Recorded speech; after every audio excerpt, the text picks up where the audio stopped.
Hello दोस्तों, tricks for all students में आप सभी का एक बार फिर से स्वागत है। दोस्तों, आज के इस वीडियो में हम जॉन स्टुअर्ट मिल को पढ़ेंगे। आपके सिलेबस की एक यूनिट में आपको जॉन स्टुअर्ट मिल को पढ़ना था, तो आज के इस वीडियो में हम सिलेबस के अकॉर्डिंग ही सारी बातें करेंगे। बस प्लीज़ वीडियो को पूरा देखना ताकि सारी बातें आप आसानी से समझ सकें। तो चलिए बिना देरी किए अपने टॉपिक को, अपने चैप्टर को शुरू करते हैं। John Stuart Mill.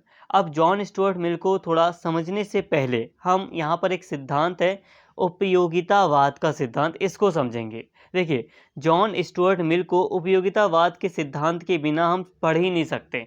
अगर हमें जॉन स्टुअर्ट मिल को पढ़ना है तो हमें प्रिंसिपल ऑफ यूटिलिटेरियनिज्म को पढ़ना ही पड़ेगा। तो इसीलिए, क्योंकि जो जॉन स्टुअर्ट मिल है वो मुख्य रूप से उपयोगितावाद के सिद्धांत से जुड़े हुए हैं, इसीलिए हमें थोड़ा सा सबसे पहले हमें उपयोगितावाद के सिद्धांत को हल्का सा समझना है।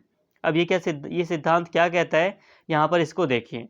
उपयोगितावाद का सिद्धांत का मानना है कि मनुष्य को ऐसा व्यवहार करना चाहिए जिससे वह अपने सुख को बढ़ा सके और दुख से बच सके। अधिकतम लोगों के अधिकतम सुख। देखिए, सिंपल सी बात है, उपयोगितावाद का सिद्धांत एक ऐसा सिद्धांत है जो ऐसी नीतियों को लागू करने का पक्ष लेता है जो अधिकतम लोगों को अधिकतम सुख प्रदान कर सके। मतलब कभी भी कोई भी नीतियाँ, जो देखो सिंपल सी बात है, अगर दो ऑप्शन अवेलेबल हैं, किसी के पास भी दो ऑप्शन अवेलेबल हैं, तो यहाँ पर उपयोगितावाद का सिद्धांत का मानना है कि हम दोनों ऑप्शन में से उस ऑप्शन को चूज़ करेंगे जो अधिकतम लोगों को अधिकतम सुख देगा। ऑप्शन 1 होगा अगर ऐसा, तो ऑप्शन 1 को चूज़ करेंगे। अगर ऑप्शन 2 ज़्यादा सुख देगा ज़्यादा लोगों को, तो हम ऑप्शन 2 चूज़ करेंगे। इसे काफ़ी गहराई में हम आगे और बात करेंगे इस पर, लेकिन आप सिंपल सिर्फ इतनी बातों को समझो कि ये जो उपयोगितावाद का सिद्धांत है ये अधिकतम सुख की बात करता है। ये एक बात करता है कि हम वो कार्य करेंगे जिसमें हमें अधिकतम सुख मिले। हम उस नीति को फॉलो करेंगे जिसमें हमें कम दुख हो, हमें दुख जो होगा वो कम मिलेगा। तो ऐसी नीतियों को या ऐसे विचारों से संबंधित ये उपयोगितावाद का सिद्धांत है। तो यहाँ तक आपको हल्का हल्का उपयोगितावाद का सिद्धांत हल्का सा समझ में आ गया होगा कि ये अधिकतम लोगों के अधिकतम सुख की बात करता है। कहने का मतलब ये है कि सरकार है या कोई भी संस्था है, अगर वो नीति बनाती है उपयोगितावाद के अकॉर्डिंग, तो उसको क्या चीज़ें फॉलो करनी है, उसको फॉलो करना है कि वो ऐसी नीति लागू करे जिसमें अधिकतम सुख मिल सके लोगों को और कम से कम दुख उठाना पड़े। ठीक है, अभी आगे हम इस सिद्धांत की और भी डिटेल में बातें करेंगे। जितना आपको समझ में आया इतना इनफ है। अब यहाँ पे देखो, ये जो उपयोगितावाद का सिद्धांत है, इसके जो मूल प्रवर्तक हैं, सबसे पहले इस विचार को किसने सामने रखा दुनिया के, तो वो थे जर्मी बेंथम। ठीक है, जर्मी बेंथम के द्वारा उपयोगितावाद का सिद्धांत सामने रखा गया था। जर्मी बेंथम इसके मूल प्रवर्तक थे। ठीक है, जर्मी बेंथम वो व्यक्ति थे जिन्होंने सबसे पहले सर्वप्रथम उपयोगितावाद के सिद्धांत को सामने रखा था। अब यहाँ पे मैं ऐसा इसलिए बता रहा हूँ ताकि आप जॉन स्टुअर्ट मिल को समझ पाएँ। तो इतना आपको समझ में आ गया कि उपयोगितावाद का सिद्धांत क्या था और उपयोगितावाद को सबसे पहले किसने प्रस्तुत किया था। अब ये जो उपयोगितावाद का सिद्धांत है, इसे जर्मी बेंथम के द्वारा प्रस्तुत किया गया था और जेम्स मिल की एक महत्वपूर्ण भूमिका रहती है यहाँ पर। किस चीज़ में जेम्स मिल की एक महत्वपूर्ण भूमिका है, तो जो उपयोगितावाद का सिद्धांत जर्मी बेंथम के द्वारा प्रस्तुत किया गया था, उसको पूरे विश्व में फैलाने या उसको विश्व में उसके लिए समर्थन जुटाने के लिए जेम्स मिल ने भी काफ़ी कार्य किए थे। देखो, 3 दार्शनिक मुख्य रूप से सामने आते हैं उपयोगितावाद के सिद्धांत में। पहले जो दार्शनिक है वो है जर्मी बेंथम, दूसरा जो दार्शनिक है वो है जेम्स मिल, तीसरा जो दार्शनिक है वो है जॉन स्टुअर्ट मिल। अब पहला मैंने आपको बता दिया, जर्मी बेंथम ने उपयोगितावाद के सिद्धांत को प्रस्तुत किया, और जेम्स मिल भी मैंने आपको हल्का सा बता दिया कि जो जेम्स मिल थे वो जर्मी बेंथम के सहयोगी थे, साथ में ही इनके थोड़ा सा काम कर रहे थे, इनके आप शिष्य भी कह सकते हो, इन्हीं के फॉलोवर थे जेम्स मिल। ठीक है, और जेम्स मिल ने कुछ खास योगदान नहीं दिया, उन्होंने बस एक योगदान दिया उपयोगितावाद में कि उन्होंने इसको थोड़ा फैलाया विश्व में, इसके लिए थोड़ा समर्थन जुटाया। इसका एक स्पष्ट रूप से इस विचार का समर्थन जेम्स मिल के द्वारा किया गया था। ठीक है, विश्व में इन्होंने समर्थन जुटाया इस विचारधारा के लिए, तो ये जेम्स मिल का मुख्य कार्य था। अब इन्हीं के बेटे, जेम्स मिल के ही बेटे का नाम था जॉन स्टुअर्ट मिल, जिसको आज हम कवर करेंगे। तो जॉन स्टुअर्ट मिल ने प्रमुख रूप से जो भी कमियां रह गई थी उपयोगितावाद के सिद्धांत में, जर्मी बेंथम ने जो कुछ भी उपयोगितावाद का सिद्धांत दिया था उसमें जो कुछ भी कमियां रह गई थी उसको सुधारते हुए उपयोगितावाद के सिद्धांत को एक नए तरीके से या उसमें संशोधन करके उसमें परिवर्तन करके प्रस्तुत किया। तो इसीलिए हम जॉन स्टुअर्ट मिल को उपयोगितावाद के एक प्रमुख नेता के रूप में जानते हैं, दार्शनिक के रूप में जानते हैं। तो यहाँ तक आपको थोड़ी बातें समझ में आई होंगी कि जर्मी बेंथम ने सबसे पहले उपयोगितावाद के सिद्धांत को प्रस्तुत किया। जेम्स मिल जो कि जर्मी बेंथम के सहयोगी थे, इन्होंने समर्थन जुटाया, और जॉन स्टुअर्ट मिल जो कि जेम्स मिल के बेटे थे, इनके बेटे जॉन स्टुअर्ट मिल जो इनके बेटे थे, जेम्स मिल के बेटे जॉन स्टुअर्ट मिल थे, इन्होंने उपयोगितावाद में प्रमुख संशोधन करके या बहुत सारे विचारों को प्रस्तुत करके एक प्रसिद्धि हासिल की। तो यहाँ तक आपको समझ में आया होगा, जॉन स्टुअर्ट के मिल के बारे में हल्की सी कुछ बातें समझ में आ गई होंगी कि ये जो व्यक्ति हैं, ये जो दार्शनिक हैं, वो मुख्य रूप से उपयोगितावाद के सिद्धांत से जुड़े हुए हैं। हालांकि इन्होंने स्वतंत्रता पर या दूसरे कुछ स्त्रियां हो गई या लोकतंत्र हो गया, इसके ऊपर भी इन्होंने अपने विचार प्रस्तुत किए हैं जो हमारे लिए काफ़ी उपयोगी हैं, और वो भी हम पढ़ेंगे। तो यहाँ तक अभी हमने हल्की सामान्य बातें की। अब हम डायरेक्टली पूरी तरह चैप्टर शुरू कर रहे हैं। देखो, चैप्टर ऑलरेडी शुरू हो गया है, लेकिन ये सारी बातें आपको समझाने के लिए इंपॉर्टेंट थी। आपको अब सारी चीज़ें आगे की समझ में आएंगी, आपका माइंड थोड़ा शार्प हो जाएगा। अब थोड़ा स्टार्टिंग से एक बार यहाँ पे जॉन स्टुअर्ट मिल को थोड़ा सा समझ लेते हैं। जॉन स्टुअर्ट मिल क्या थे, कौन थे, थोड़ा सा इनको भी जान लेते हैं। तो देखिए दोस्तों, जॉन स्टुअर्ट मिल अत्यंत प्रतिभाशाली अंग्रेज दार्शनिक था, जिसने तर्कशास्त्र, नीति शास्त्र, राजनीति शास्त्र, अर्थशास्त्र के क्षेत्रों में महत्वपूर्ण योगदान दिया। मिल का नाम उपनिवेशवाद के उन नायकों में यानी कि एक प्रमुख नेता के रूप में जाना जाता है। देखिए दोस्तों, जॉन स्टुअर्ट मिल की बात करें तो ये अत्यंत प्रतिभाशाली थे और ये अंग्रेज दार्शनिक थे। ठीक है, इनका संबंध इंग्लैंड से था, ब्रिटेन से इनका संबंध था। इन्होंने बहुत सारे जो सब्जेक्ट हैं, सब्जेक्ट जैसे कि तर्कशास्त्र का सब्जेक्ट, एक नीति शास्त्र, एथिक्स का एक सब्जेक्ट है, पॉलिटिक्स का एक सब्जेक्ट है, इकोनॉमिक्स का एक सब्जेक्ट है। तो इन सभी सब्जेक्ट में इन्होंने एक महत्वपूर्ण योगदान दिया है। कई सारी बातें इन सब्जेक्ट से संबंधित इन्होंने कही जो कि महत्वपूर्ण हैं, और उपयोगितावाद के ये प्रमुख नेता माने जाते हैं, एक प्रमुख नेता हैं। हालांकि जर्मी बेंथम भी प्रमुख हैं, लेकिन उसी तरह इन्होंने कई सारे संशोधन कर किए, इसीलिए इनका नाम भी उपयोगितावाद के एक प्रमुख नेता के रूप में प्रसिद्ध है। देखो दोस्तों, जॉन स्टुअर्ट मिल के अगर स्टार्टिंग की बात करें इनकी, तो देखो, जेम्स मिल के ये बेटे थे, जिनके पिता थे जेम्स मिल। वो शुरू से ही इनको उपयोगितावाद से संबंधित चीज़ें समझा रहे थे, उसकी शिक्षा दे रहे थे। और इनके पिता जेम्स मिल ने जॉन स्टुअर्ट मिल के लिए घर पर ही सारी व्यवस्थाएं की थी। जो स्कूली शिक्षा होती है, जो कॉलेज की शिक्षा होती है मैक्सिमम, इन्होंने सारे की सारी जो शिक्षा थी, एजुकेशन थी जॉन स्टुअर्ट मिल के लिए, वो उनके पिता ने घर पर ही सारी की सारी एजुकेशन फिक्स या मैनेज कर दी थी। मतलब इन्हें स्कूल वगैरह नहीं जाना पड़ता था। घर पर ही इनके लिए बड़े बड़े जो ट्यूटर्स थे, जो बड़े बड़े टीचर्स थे, प्रोफेसर्स थे, वो इन्हें पढ़ाने आते हैं। ठीक है, हालांकि बाद में ये फिर जब खुलते हैं, अपने आप आना जाना शुरू होता है, तो आगे की स्टडी करते हैं, वो बात अलग है। लेकिन अगर हम शुरुआती इनको देखें, अगर हम शिक्षा, तो इनकी सारी शिक्षा घर पर ही होती है। घर पर ही इनके लिए पूरी एजुकेशन की व्यवस्था जेम्स मिल के द्वारा, जो कि इनके पिता थे, उनके द्वारा कर दी जाती है। जिस समय बच्चे खेलते थे या जिस समय बच्चे छोटी आयु में थे, उस समय मतलब बच्चे नादान हुआ करते थे, खेलते थे, तो उस समय इनको बड़ी बड़ी किताबें पढ़ाई जाती थी। और कई बार देखा गया कि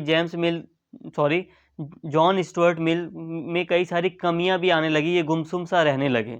तो डॉक्टर्स ने सजेस्ट किया था जेम्स मिल को कि इनको, जो जेम्स मिल थे, जेम्स मिल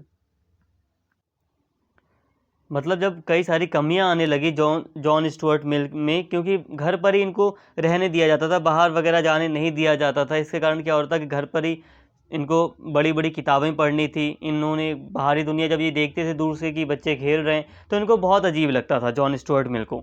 तो इसी कारण से कई सारी कमियां आ रही थी, गुमसुम सा रह रहे थे, थोड़ा खुल नहीं पा रहे थे। तो डॉक्टर ने भी सजेस्ट किया, जो इनके पिता थे उनको, कि इनको थोड़ा खुलापन में लाया जाए, इनको भी थोड़ा बाहर आने जाने दिया जाए, लाइफ को थोड़ा एंजॉय करने दिया जाए। तो इसी कारण से आगे चल के इनके पिता इनको काफ़ी ज़्यादा छूट दे देते हैं, और फिर ये भी एक आगे चल के एक बहुत बड़े दार्शनिक के रूप में सामने आते हैं।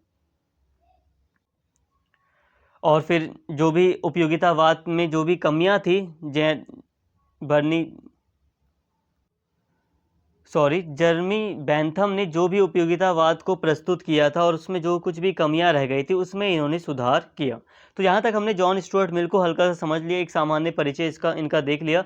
अब हम बात करते हैं इनके स्वतंत्रता संबंधी विचारों की। ठीक है, अब डायरेक्टली हम इनके एक थॉट की बात कर रहे हैं कि स्वतंत्रता को लेकर जॉन स्टुअर्ट मिल के क्या विचार रहे थे। यहाँ पर सिंपल सी बात को समझिए, जॉन स्टुअर्ट मिल ने कई सारी बातें कही हैं, मैंने आपको स्टार्टिंग में ही बता दिया। और आगे की बात जैसे कि उपयोगितावाद में इन्होंने परिवर्तन किया और उसको प्रस्तुत किया था, उसको हम आगे पढ़ेंगे। लेकिन अभी हम सबसे पहले बात करेंगे स्वतंत्रता पर जॉन स्टुअर्ट मिल के क्या विचार रहे हैं। ठीक है, और बहुत कुछ पढ़ना है, लेकिन अभी हम स्वतंत्रता पर इनके विचारों को देखेंगे। अब बात करें स्वतंत्रता की, तो इनका एक प्रसिद्ध निबंध था ऑन लिबर्टी। इन्होंने एक प्रसिद्ध निबंध लिखा था, एक ऐसे लिखा था, स्वतंत्रता विचार और विवेचन इनकी किताब है, उसके अंदर हमें एक निबंध देखने को मिलता है ऑन लिबर्टी। इसमें इन्होंने एक काफ़ी अच्छे से इन्होंने स्वतंत्रता के ऊपर अपने विचार प्रस्तुत किए थे। और इन्हीं की निबंध का सहारा लेते हुए अगर हम बात करें तो इनके जो स्वतंत्रता पर विचार थे उसमें इन्होंने व्यक्ति पर बहुत ज़्यादा फोकस किया। जैसे कि देखो क्या होता है कि स्वतंत्रता कई बार समूह में दे दी जाती है, कई बार लोगों की स्वतंत्रता की बात कर ली जाती है, लेकिन इन्होंने व्यक्तियों पे बहुत ज़्यादा फोकस किया। इन्होंने स्वतंत्रता के लिए प्रत्येक व्यक्ति को, मतलब व्यक्ति के लिए कहा कि प्रत्येक व्यक्ति के पास स्वतंत्रता होनी चाहिए। यहाँ बात को समझो, जैसे कि कई बार क्या होता है समूहों में हम बात कर लेते हैं कि जो जनता है उसके पास स्वतंत्रता होनी चाहिए, जो लोग हैं, कम्युनिटी है, उसके पास स्वतंत्रता या ये अधिकार होने चाहिए। लेकिन जब हम बात करते हैं व्यक्ति की, तो यहाँ पर बात आ जाती है, चाहे वो स्त्री हो कोई, चाहे पुरुष हो, चाहे बच्चा हो, चाहे बूढ़ा हो, सबको अधिकार है। तो ठीक है, तो यहाँ पे इन्होंने व्यक्तिवाद को ज़्यादा सराहा। मिल का विश्वास था कि सामाजिक और राजनीतिक प्रगति बहुत हद तक व्यक्ति की मौलिकता और ऊर्जा पर आश्रित है, और इसे बढ़ावा देने के लिए उसने व्यक्तिवाद का प्रबल समर्थन किया। तो जो मिल थे, जे.एस. मिल, इनका मानना था, जे.एस. मिल, जॉन स्टुअर्ट मिल को शॉर्ट में मैं जे.एस. मिल कहूँगा। तो जो जे.एस. मिल थे, इनका मानना था कि जो व्यक्ति है उसी से समाज का विकास होता है, तो इसीलिए हमें व्यक्ति को स्वतंत्रता देनी चाहिए। और इन्होंने व्यक्तिवाद का समर्थन किया। व्यक्तिवाद का मतलब होता है कि व्यक्ति पर ज़्यादा फोकस करना। मिल के अनुसार मानव व्यक्तित्व के विकास के लिए व्यक्तिगत स्वतंत्रता सर्वथा आवश्यक है। मिल व्यक्ति को ही समस्त उदात्त और विवेकपूर्ण तत्वों का मूल स्रोत मानता था, अतः उसने यह तर्क दिया कि व्यक्ति की स्वतंत्रता समाज की सुख समृद्धि के लिए अनिवार्य है। कुल मिलाकर कहा जाए तो जे.एस. मिल का, जॉन स्टुअर्ट मिल का साफ साफ मानना था कि जो व्यक्ति है उसमें विवेक होता है, बुद्धि होती है, वो काफ़ी उदात्त होता है, उसमें सारी भावनाएं होती हैं, और उसी से समाज का विकास हो सकता है। इसीलिए व्यक्ति की स्वतंत्रता होगी तभी समाज सुख समृद्धि हासिल कर पाएगा। इसीलिए हमें व्यक्ति पर फोकस करते हुए व्यक्ति की स्वतंत्रता की बात करनी चाहिए, ऐसा जे.एस. मिल का मानना था। मिल के विचार से आगे बात करें तो जे.एस. मिल के विचार से व्यक्ति के दो प्रकार के कार्य होते हैं। एक कार्य है आत्मपरक कार्य और दूसरा कार्य है अन्य परक कार्य। जो पहला कार्य है आत्मपरक कार्य जिनका सरोकार स्वयं कार्य करने वाले से होता है, दूसरों पर उनका प्रभाव नहीं होता। आत्मपरक कार्य वो कार्य होते हैं, देखिए दोस्तों, यहाँ पर जे.एस. मिल, जॉन स्टुअर्ट मिल यहाँ पर बात कर रहे हैं कि एक व्यक्ति होता है तो व्यक्ति के दो प्रकार के कार्य होते हैं। ये स्वतंत्रता के तहत ही सारी बातें हो रही हैं। तो इनका मानना था कि एक व्यक्ति है तो उसके वो दो तरह के कार्य करता है। एक कार्य होते हैं जिसे हम कहते हैं सेल्फ रिगार्डिंग एक्शन, यानी कि आत्मपरक कार्य। और आत्मपरक कार्य वो कार्य होते हैं जिसका संबंध व्यक्ति के स्वयं से होता है, व्यक्ति का खुद से संबंध होता है और उसका दूसरों पर कोई प्रभाव नहीं पड़ता। जैसे कि मान लो एक व्यक्ति मान लो कुछ काम कर रहा है, लेकिन उसके काम से किसी दूसरे पर कोई प्रभाव नहीं पड़ रहा, तो उसे हम कहेंगे आत्मपरक कार्य। ठीक है, अभी मैं आगे एग्जांपल दूंगा। इसके अलावा अन्य परक कार्य, एक दूसरा कार्य है अन्य परक कार्य, जिसे कहते हैं अदर रिगार्डिंग एक्शन, जिनका समाज पर सीधा प्रभाव पड़ता है। मिल ने तर्क दिया कि व्यक्ति के आत्मपरक कार्यों में राज्य की ओर से कोई हस्तक्षेप नहीं होना चाहिए और उसके अन्य परक कार्यों में केवल उन्हीं कार्यों पर रोक लगाई जानी चाहिए जो दूसरों को हानि पहुंचाते हों और यह बात प्रमाणित की जा सकती हो। देखो दोस्तों, यहाँ पे थोड़ा उदाहरण समझो। जैसे कि मान लो आत्मपरक कार्य वो कार्य होते हैं जो व्यक्ति अब कर रहा है, उसका प्रभाव व्यक्ति के ऊपर ही हो रहा है। जैसे कि मान लो मैं पढ़ रहा हूँ, ठीक है, मान लो मैं पढ़ रहा हूँ, तो मैं मेरे पढ़ने से किसी को दूसरे को नुकसान थोड़ी ना होगा, या किसी के ऊपर पॉजिटिव या नेगेटिव इफेक्ट तो नहीं पड़ने वाला। कुछ भी इफेक्ट किसी दूसरे इंसान पर मेरे पढ़ने से नहीं होगा। मान लो मैं अपने मन में रीडिंग कर रहा हूँ, चुपचाप लाइब्रेरी में बैठा हूँ और मैं पढ़ रहा हूँ, तो मेरे पढ़ने से दूसरों पर कोई प्रभाव नहीं पड़ रहा, कोई दिक्कत नहीं हो रही, तो इसे हम कहेंगे आत्मपरक कार्य। ठीक है, चुपचाप मैं पढ़ रहा हूँ, कोई दिक्कत नहीं है। लेकिन अगर मैं लाइब्रेरी में बैठा हुआ हूँ और मैं जोरों मतलब बहुत ज़्यादा तेज़ी से पढ़ रहा हूँ, ठीक है, रीडिंग कर रहा हूँ, और जहाँ पर अलाउ नहीं होना, जहाँ पे सब लोग अपना धीरे धीरे पढ़ रहे हैं, लेकिन मैं वहाँ पे रीडिंग कर रहा हूँ तेज तेज, तो वो हो गया अन्य परक कार्य। कि ये कार्य बदल गया, आत्मपरक से बदल गया ये अन्य परक कार्य में, कि इससे दूसरों पर प्रभाव पड़ता है। तो यहाँ पे एक चीज़ आपने सीख ली कि ये कार्य, अगर कोई कार्य दूसरों पर प्रभाव डाले तो वो अन्यपरक हो जाएगा, और कोई कार्य दूसरों पर प्रभाव नहीं डालता है, व्यक्ति तक ही सीमित है, तो उसे हम आत्मपरक कार्य कहते हैं। अब यहाँ पे एक और उदाहरण ले सकता हूँ। जैसे कि मान लो अगर कोई व्यक्ति पब्लिक प्लेस में स्मोकिंग कर रहा है, तो उससे दूसरों पर भी एक बेकार इफेक्ट पड़ेगा, दूसरों को हानि हो सकती है। मतलब यह है कि व्यक्ति की खुद की हेल्थ तो बेकार होगी होगी, लेकिन सामने वाले व्यक्ति की, जो उसके आसपास बैठे हैं, उसके धुएं से, स्मोकिंग के, उनकी भी हेल्थ खराब हो सकती है। तो ये अन्य परक कार्य हो गए। अब अगर हम जॉन स्टुअर्ट मिल की बात करें, जे.एस. मिल की, तो इनका मानना है कि व्यक्ति ये दो तरह के कार्य करता है, और जो सरकार होगी, जो राज्य होगा, जो सरकार होगी, जो राज्य होगा, उसे व्यक्ति के आत्मपरक कार्य में हस्तक्षेप या दखल अंदाजी नहीं करनी है। उसे कुछ भी कानून या कुछ भी नहीं बनाना है आत्मपरक कार्य के लिए, ठीक है। और अन्य परक कार्य के लिए वो कानून बना सकता है, और उसे अन्य परक कार्यों में भी केवल उन्हीं कार्यों के लिए कानून बनाना है या उस पर रोक लगानी है जो दूसरों पर प्रभाव डालते हो या दूसरों को हानि पहुंचाते हो, ठीक है। और ये बात प्रमाणित साबित भी की जा सकती हो। जैसे कि मान लो अभी आज हम कहते हैं ना कि पब्लिक प्लेस में स्मोकिंग अलाउड नहीं है इंडिया में, हम ये बात कहते हैं, तो हम ये प्रमाणित कर सकते हैं, ये हम सबूत दे सकते हैं कि क्यों नहीं है अलाउड। हम सबूत दे सकते हैं कि इससे दूसरों की हेल्थ खराब हो सकती है अगर स्मोकिंग पब्लिक प्लेस में की जाएगी, तो है ना। तो ये अन्य परक कार्य है, लेकिन और इससे एक दूसरों को हानि भी होगी, नुकसान भी होगा, तो इस पर रोक लगाई गई है। तो ऐसा ही मानना था मिल का। मिल ने यही कहा, जे.एस. मिल ने, कि यहाँ पर एक बार आप कंफ्यूज मत होना। देखो, जब मैं बोलूँ जे.एस. मिल, तो आप समझ जाना जॉन स्टुअर्ट मिल। और जब मैं बोलूँ जेम्स मिल, जब मैं जेम्स बोल दूं, तो जेम्स उनके पिता का नाम था, कंफ्यूज मत होना, ठीक है। जेम्स उनके पिता का नाम था, और जे.एस. मिल का मतलब जॉन स्टुअर्ट मिल। बहुत कंफ्यूजन है, मैं खुद भी कंफ्यूज हो जाता हूँ बोलते बोलते। तो जो जे.एस. मिल थे, उनका यही मानना था कि आत्मपरक कार्य में कोई भी रोक नहीं लगाई जाएगी, सरकार कुछ भी हस्तक्षेप नहीं करेगी, नहीं करना चाहिए सरकार को हस्तक्षेप, बिल्कुल भी दखलंदाजी। और अन्य परक कार्य, सिर्फ वही अन्य परक कार्यों में और उन्हीं कार्यों में जो दूसरों को हानि पहुंचा सकते हों, और दूसरों को मतलब नुकसान पहुंचा सकते हो, जिनका दूसरों पर एक प्रभाव पड़ता हो, उसी पर सरकार को, राज्य को उसी के ऊपर रोक लगानी चाहिए, ठीक है। तो यहाँ तक आपको समझ में आ गया होगा। अभी आगे हम बात कर रहे हैं, काफ़ी इंपॉर्टेंट है, सारी बातें समझेंगे तभी आएगा समझ में।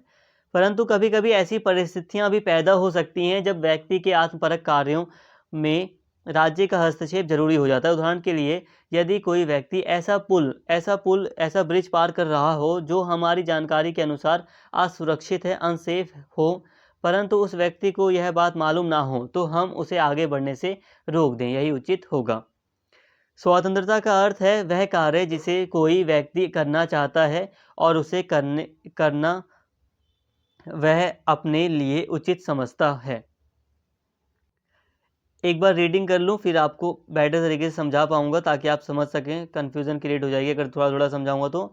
अभी जो हमने उदाहरण देखा, तो उपरोक्त उदाहरण के अंतर्गत वह व्यक्ति नदी पार करना चाहता है, परंतु नदी में गिरना तो नहीं चाहता। वह यह नहीं जानता कि पुल पर चढ़ना खतरे से खाली नहीं है। अब सुरक्षित रहने की इच्छा नदी पार करने की इच्छा से अधिक महत्वपूर्ण है।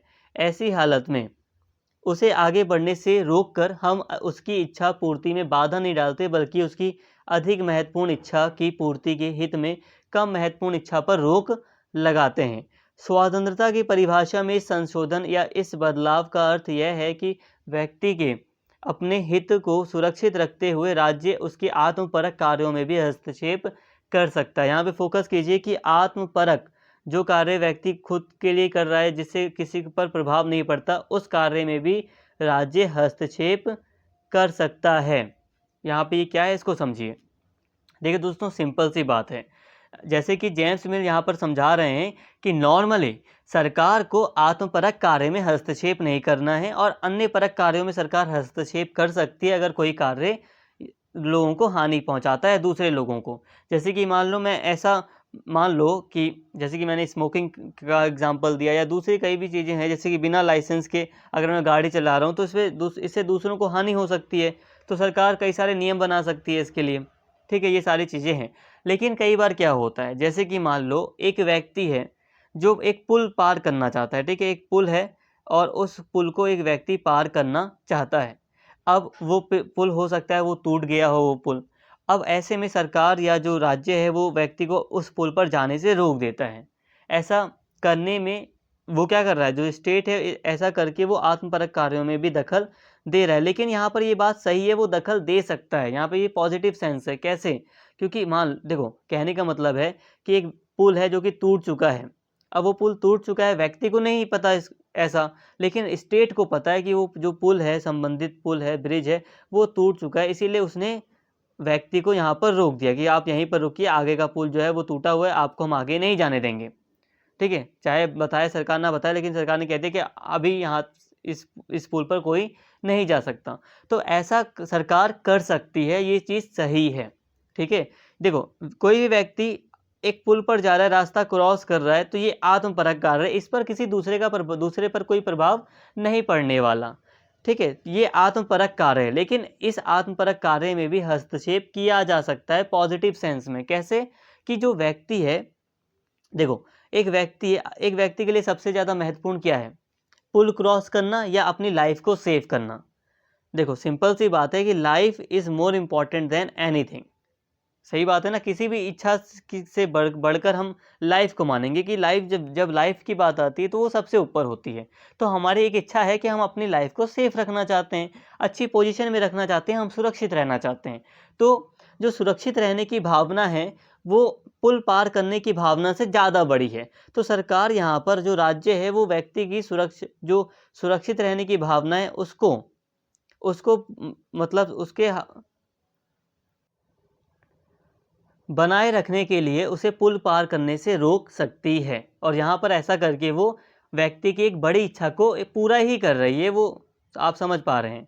ठीक है, यहाँ तक आपको सारी बातें समझ में आ गई होंगी। और स्वतंत्रता का अगर हम सिर्फ मीनिंग की बात करें तो वो ये है कि वह कार्य करना जिसे व्यक्ति करना चाहता है। ठीक है, अगर हम जेएस मिल के अनुसार बात करें तो स्वतंत्रता वही है, जो व्यक्ति जो कुछ भी करना चाहता है उसे करने दिया जाए, यही स्वतंत्रता है। जो उसे चीज़ उचित लगती हो। हाँ, वो बात अलग है कि अगर उसके किसी कार्य से दूसरों को हानि होती है तो सरकार उस पर रोक लगा सकती है। साथ में ही, जैसे कि अभी पुल वाला जो एग्जाम्पल दिया, उसमें अगर लगता है सरकार को कि पुल टूटा है या व्यक्ति को नुकसान हो सकता है, तो कई बार सरकार आत्मपरक कार्यों में भी हस्तक्षेप कर सकती है। ऐसा जॉन स्टुअर्ट मिल ने कहा। ठीक है, अब हम आगे बढ़ते हैं। तो यहाँ तक सारी बातें कर ली थी। अब यहाँ पे मुख्य बातें आ रही हैं जो स्वतंत्रता से संबंधित, और मुख्य जो बातें हैं यहाँ पे देखिए। स्वतंत्रता के महत्व को दर्शाते हुए मिल ने विशेष रूप से 3 तरह की स्वतंत्रता पर बल दिया। ठीक है, 3 तरह की स्वतंत्रता पर जेएस मिल ने यहाँ पर बल दिया है। अब ये क्या है, इसको समझिए। जेएस मिल ने कहा है कि मुख्य रूप से, या जो बड़े लेवल पे अगर हम बात करें, तो कम से कम ये 3 स्वतंत्रता व्यक्ति को मिल जाएगी तो वो समझ लो वो व्यक्ति स्वतंत्रता प्राप्त माना जाएगा। अब ये कि 3 स्वतंत्रता क्या है, तो इसको देखो। पहली स्वतंत्रता है कि अंतरात्मा की स्वतंत्रता, लिबर्टी ऑफ कंसाइंस। इसमें विचार और अनुभूति की स्वतंत्रता, freedom of thought and feelings या एक्सप्रेशन का विशेष स्थान है। मनुष्य को सभी विषयों पर, चाहे वे व्यवहारिक जीवन से जुड़े हों या चिंतन मनन के क्षेत्र से, चाहे वे वैज्ञानिक हों, नैतिक या धर्मशास्त्रीय हों, कोई भी विचार या भावना रखने की पूर्ण स्वतंत्रता होनी चाहिए। सिंपल सी बात है कि जेएस मिल का मानना है कि एक जो स्वतंत्रता है, सबसे पहले लिबर्टी ऑफ कंसाइंस, यानी कि अंतरात्मा की स्वतंत्रता ये जरूर होनी चाहिए। सबसे पहला ये स्वतंत्रता लोगों को मिलनी चाहिए। इसका मतलब है freedom of thought and expression या फीलिंग्स। इसका मतलब कहने का है कि लोगों को विचार करने की, लोगों को अपनी चीज़ें सोचने की, जो भी विचार है, जो भी थॉट है, उसको सोचने का लोगों के पास अधिकार हो, लोगों को स्वतंत्रता प्राप्त हो कि वो कुछ भी सोच सकें। जब सोचेंगे तभी उनके माइंड में कुछ नई चीज़ आएगी, और जब स्वतंत्र होकर व्यक्ति सोचता है तभी हकीकत में वो स्वतंत्र माना जाता है।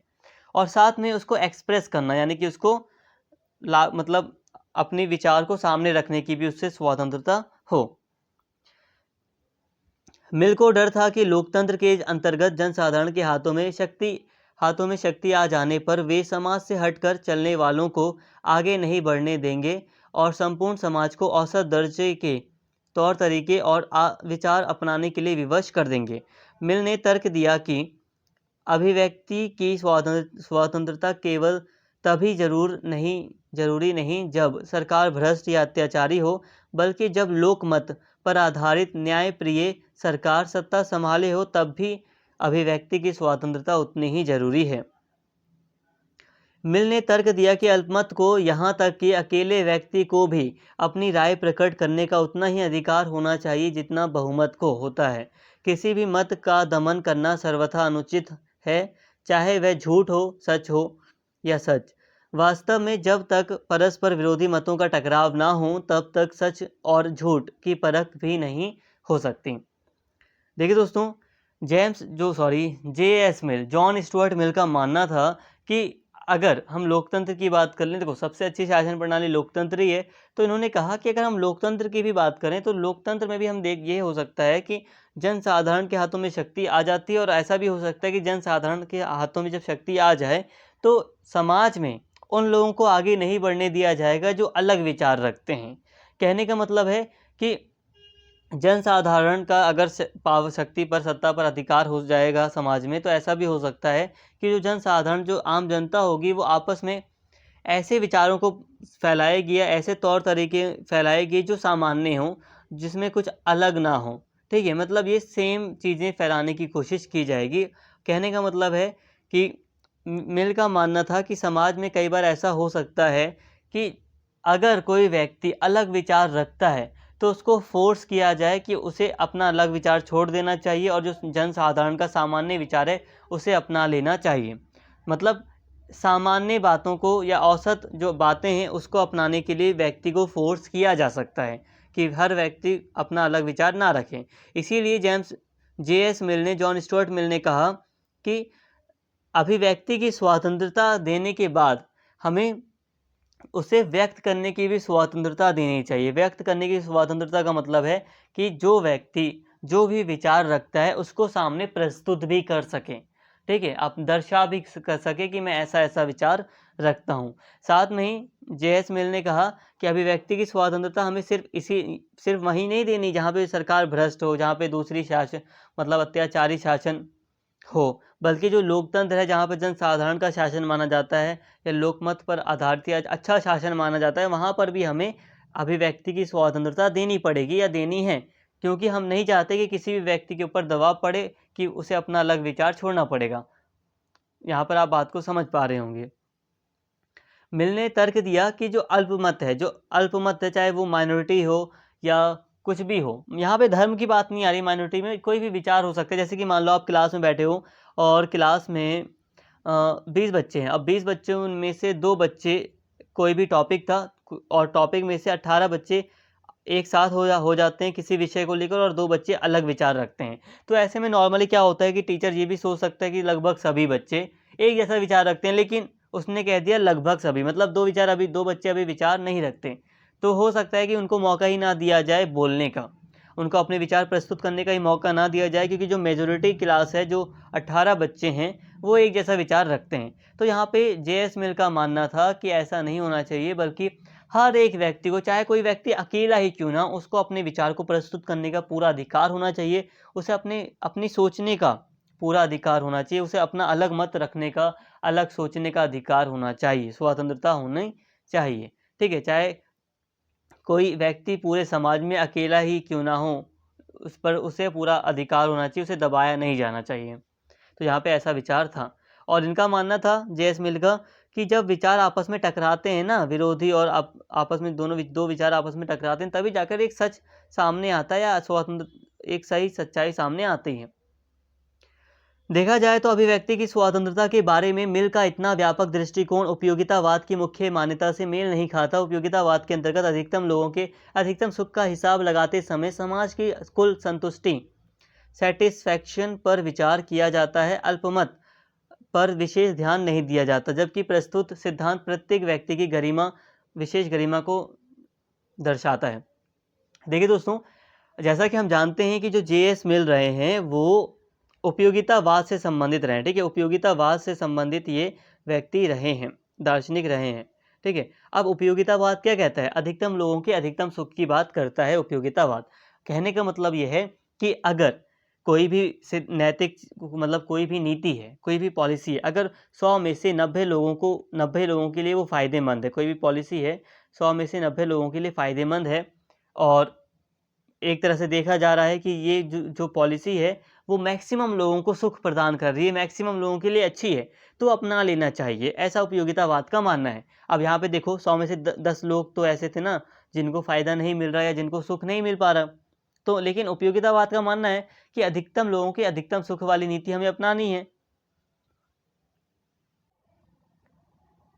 कम शब्दों में कहूँ तो मैं इनडायरेक्टली कहना चाहता हूँ कि जो उपयोगितावाद का सिद्धांत है वो जो अल्पमत व्यक्ति होते हैं, जो अपने जो अलग विचार रखते हैं या जो अलग सोच रखते हैं, उनके साथ उनको छोड़ने की बात कर देता है कि आप उनको मत देखो, आप जो मैक्सिमम लोग हैं उनके सुख को ज़्यादा देख लो आप, ठीक है। जो मैक्सिमम लोग हैं उनके सुख को देख लो आप, या जो मैक्सिमम जो सुख मिल रहा है आप उसको फोकस करो। तो यहाँ पर अल्पमत की एक तरह से हम अगर हम उपयोगितावाद की बात करें तो उपयोगितावाद में एक तरह से अल्पमत पर विशेष ध्यान नहीं दिया जाता, ठीक है। जो अल्पमत वाले व्यक्ति होते हैं उन पर विशेष ध्यान नहीं दिया जाता, लेकिन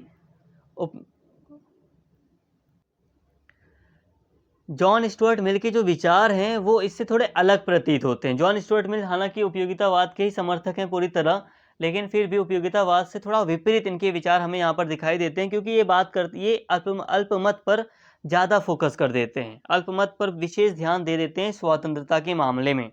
थोड़ा सा यहाँ पर ये हमें अलग लगता है कि ये उपयोगितावाद से थोड़ा सा अलग है।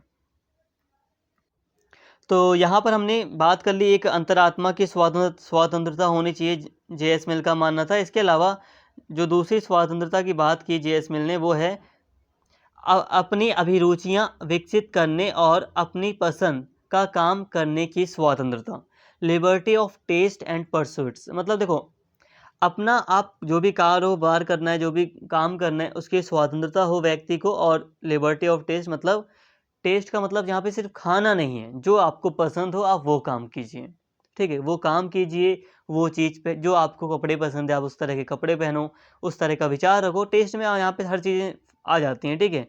आपको जो ब्रांड पसंद है आप वो ब्रांड का कपड़ा पहनिए, या उस ब्रांड का खाना खाइए, उस ब्रांड या उस कोई भी किताबें पढ़िए जो आपको अच्छा लगे। कोई ग्रंथ आप हिंदी के ग्रंथ पढ़िए या इंग्लिश के ग्रंथ या इंग्लिश के कोई नॉवल पढ़िए। तो यहाँ पे टेस्ट का मतलब अपनी पसंद है, कि पसंद की स्वतंत्रता हो। यह इसलिए ज़रूरी है, जे.एस. मिल ने कहा कि ये जो स्वतंत्रता है वो इसलिए ज़रूरी है ताकि मनुष्य अपने चरित्र के अनुरूप अपने जीवन की योजना बना सके। जैसा व्यक्ति है वो अपने व्यक्तित्व में ढल सके। यदि दूसरों को उसका कोई काम मूर्खतापूर्ण, अस्वाभाविक या अनुचित लगता हो तो भी जब तक वह दूसरों को कोई हानि नहीं पहुंचाता या वह स्वयं के या उसके लिए कोई विनाशकारी ना हो, उसे वैसा करने की स्वतंत्रता होनी चाहिए। मनुष्य को स्वयं जैसा अच्छा लगे वैसे जीकर कष्ट उठाने में यथेष्ट लाभ होगा, परंतु जैसा दूसरों को अच्छा लगे वैसे जीकर सुख पाने में उतना लाभ नहीं होगा। कहने का मतलब है कि आपको जो पसंद है आपको वो करने की स्वतंत्रता होनी चाहिए, बस शर्त ये है कि आप किसी दूसरे व्यक्ति को नुकसान ना पहुंचाएं। तो जॉन स्टुअर्ट मिल का मानना था कि हर व्यक्ति को अपने पसंद की चीज़ें करने का अधिकार होना चाहिए। अगर कोई व्यक्ति कोई मूर्खता का काम कर रहा है, मान लो कि आपका कोई दोस्त है, जे.एस. मिल का मानना है कि मान लो कि आपका कोई दोस्त है, वो मूर्खता का काम कर रहा है, वो ऐसा काम कर रहा है जो आपको लग रहा है ये तो यार क्या बेवकूफ़ है, ये कैसा काम कर रहा है, ये आपको लग रहा है कि बिल्कुल भी एक भी मतलब बिल्कुल बेकारी काम कर रहा है, ये बिल्कुल टाइम वेस्टिंग का काम कर रहा है, तो बिल्कुल सक्सेस नहीं मिलेगी। ठीक है, लेकिन जे.एस. मिल का मानना है कि अगर भले ही ये व्यक्ति, जो भी व्यक्ति है, अगर वो भले ही मूर्खतापूर्ण कार्य कर रहा है, एक अनुचित कार्य कर रहा है, बेकार कार्य कर रहा है, लेकिन उसको किसी चीज़ से मतलब उससे किसी दूसरे व्यक्ति को कोई हानि नहीं हो रही, कोई नुकसान नहीं हो रहा, कोई एक किसी व्यक्ति पर उसका कोई गलत प्रभाव नहीं पड़ रहा, तो उस व्यक्ति को वो काम करने देना चाहिए, उसको रोकना नहीं चाहिए। कहने का मतलब यही था कि जिस व्यक्ति को जैसे जीना है वो वैसे जिए, जिस व्यक्ति को जो पसंद है वो करे, चाहे वो बेकार कार्य हो, चाहे वो मूर्खता का कार्य हो, चाहे वो बहुत अच्छा कार्य हो, बस हाँ कि किसी दूसरे व्यक्ति को हानि ना पहुंचाए। इसके साथ ही जो तीसरी स्वतंत्रता की बात की थी जे.एस. मिल ने, वो है कि किसी उद्देश्य की पूर्ति के लिए संगठन बनाने की स्वतंत्रता, फ्रीडम ऑफ यूनाइट, इकट्ठा होने की, संगठन बनाने की स्वतंत्रता। शर्त यह है कि इससे किसी को भी क्षति ना पहुंचाई जाए। संगठन बनाने वाले व्यक्ति वयस्क होने चाहिए ताकि वे सोच समझकर निर्णय करने में समर्थ हों। किसी को विवश करके या धोखा देकर किसी संगठन में सम्मिलित नहीं करना चाहिए। तो जे.एस. मिल ने, जॉन स्टुअर्ट मिल ने संगठन बनाने की स्वतंत्रता की बात की है, फ्रीडम ऑफ यूनाइट की बात की है। इन्होंने कहा है कि जो व्यक्ति हैं, जो सोच मतलब एक वयस्क, जो एक निश्चित आयु पूरी कर चुके वयस्क व्यक्ति हैं, उन्हें अपने संगठन बनाने की स्वतंत्रता होनी चाहिए ताकि व्यक्ति आपस में इकट्ठा होकर सही सोच समझ के साथ निर्णय वगैरह कर सकें। और हाँ, वो वयस्क होने चाहिए, और साथ में ही किसी व्यक्ति को धोखे से या किसी दूसरे तरीके से संगठन में सम्मिलित ना किया जाए, विवश या मजबूर ना किया जाए किसी व्यक्ति को संगठन में शामिल होने से। और हाँ, एक बात ये भी है कि शर्त यह है कि इससे किसी को भी क्षति ना पहुंचाया जाए। ठीक है, जैसे कि कई बार हम देखते हैं कई सारे कट्टरपंथी संगठन सामने आ जाते हैं जो कि विश्व को या दूसरे लोगों को क्षति पहुंचाते हैं, तो वो संगठन इलीगल होते हैं। फिर इलीगल मतलब सरकार उन पर रोक लगा सकती है, क्योंकि वो दूसरों को हानि पहुंचाते हैं। मिल ने लिखा है कि जिस समाज में कुल मिलाकर इन स्वतंत्रताओं का सम्मान नहीं किया जाता, वह स्वतंत्र समाज नहीं हो सकता, चाहे वहाँ कोई भी शासन प्रणाली क्यों ना अपनाई जाए। जिस समाज में ये स्वतंत्रता पूर्ण रूप से और बिना की शर्त प्रदान नहीं की जाती, वह पूर्ण स्वतंत्र समाज नहीं हो सकता। औद्योगिक समाज का दबाव, देखो दोस्तों, सिंपल सी बात है कि जे.एस. मिल का, जॉन स्टुअर्ट मिल का यही मानना था कि जहाँ पर ये जो स्वतंत्रता जिसकी बात अभी मिलने की थी, 3 स्वतंत्रताओं की बात की, एक अंतरात्मा की स्वतंत्रता यानी कि विचारों को व्यक्त करने की स्वतंत्रता, और दूसरी अभी हमने बात की कि पसंद की स्वतंत्रता, और साथ में अभी संगठन बनाने की स्वतंत्रता। तो ये स्वतंत्रता अगर किसी भी समाज में नहीं है तो इसका मतलब वो समाज स्वतंत्र नहीं है। ठीक है, ये मिलने का, चाहे आप लोकतंत्र में रहते हो, चाहे अभिजात तंत्रीय शासन हो, राजा का शासन हो, फर्क नहीं पड़ता। अगर समाज में ये जो स्वतंत्रता अभी मिलने बताई जे.एस. मिल ने, अगर वो नहीं है समाज में, तो इसका मतलब व्यक्ति या समाज स्वतंत्र नहीं है। औद्योगिक समाज का दबाव सब जगह एकरूपता को बढ़ावा देता है और सबसे एकरूपता की मांग करता है। जो व्यक्ति इस एकरूपता को चुनौती देता है और रीति रिवाज के आगे घुटने टेकने से इनकार कर देता है, वह स्वतंत्रता के सिद्धांत की बहुत बड़ी सेवा करता है। देखिए दोस्तों, मिल का ऐसा मानना था कि जो जनसाधारण, जब जब लोकतंत्र वगैरह आ जाता है, तो हम देखते हैं जो जनसाधारण के अंतर्गत एक जैसे विचारों को ही फैलाया जाता है। जनसाधारण किसी व्यक्ति को, एक पर्टिकुलर व्यक्ति को अलग विचार सोचने से थोड़ा सा हटा देता है कि वो अलग विचार ना सोचे, उसके जो भी अलग विचार हैं उसको दबाने का प्रयास किया जाता है जनसाधारण के द्वारा।